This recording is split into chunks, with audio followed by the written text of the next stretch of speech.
ఆమె ఓ ప్రభుత్వ వైద్యురాలు. తనపై ఓ పోలీస్ అధికారి గత 5 నెలల్లో 4 సార్లు దారుణ అత్యాచారానికి పాల్పడ్డాడని, అతడి తీవ్ర శారీరక మానసిక వేధింపులను తాళలేకే ప్రాణాలు తీసుకుంటున్నానంటూ అరచేతిపై సూసైడ్ నోట్ రాసి ఆత్మహత్య చేసుకున్నారు. మహారాష్ట్రలో గురువారం రాత్రి జరిగిన ఈ ఘటన ఆ రాష్ట్ర వ్యాప్తంగా సంచలనం సృష్టిస్తుంది. తీవ్ర రాజకీయ దుమారానికి దారితీసింది.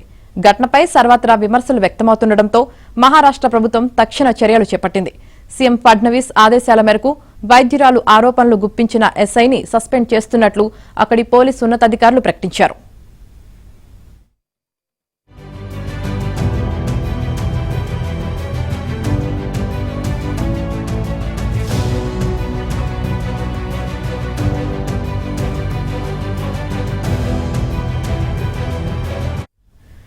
మృతురాలు సతారా జిల్లాలో వైద్య అధికారిగా పనిచేస్తున్నారు. తనపై గోపాల్ బాద్నే అనే ఎస్ఐ 4 సార్లు అత్యాచారానికి పాల్పడ్డాడని అరచేతిపై ఆమె రాసుకున్నారు. అసిస్టెంట్ పోలీస్ ఇన్స్పెక్టర్ లాడ్ పుత్రే కూడా తనను మానసికంగా తీవ్ర వేధింపులకు గురిచేశారని ఆమె ఆరోపించారు. ఈ పోలీస్ అధికారుల వేధింపుల గురించి ఆమె గతంలోనే అంటే జూన్ 19న ఫల్తాన్ డీఎస్పీకి లేఖ రాశారు. లేఖలో ఆమె ఇవే ఆరోపణలు చేశారు.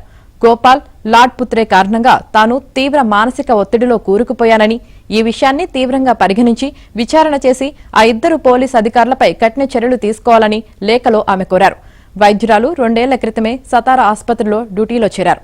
పోస్టుమార్టం, ఫిట్నెస్లపై నకిలీ నివేదికల కోసం ఆమెపై పోలీస్ అధికారులు తీవ్ర ఒత్తిడి చేశారని, ఆ వేధింపులు భరించలేకే ఆమె ప్రాణాలు తీసుకున్నారని వైద్యురాలి బంధువు ఆరోపించారు. పోలీస్ అధికారుల వేధింపులపై డీఎస్పీ, ఎస్పీకి ఆమె 2-3 సార్లు లేఖలో ఫిర్యాదు చేశారని, అయినా ఎలాంటి చర్యలు తీసుకోలేదని ఆయన విమర్శించారు.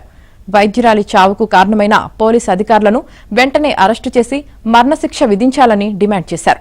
అటు గతంలో వైద్యురాలు రాసిన లేఖపై విచారణ జరిపి నివేదిక ఇవ్వాలంటూ మహారాష్ట్ర మహిళా కమిషనర్ ఆ రాష్ట్ర పోలీసులకు ఆదేశాలు జారీ చేశారు.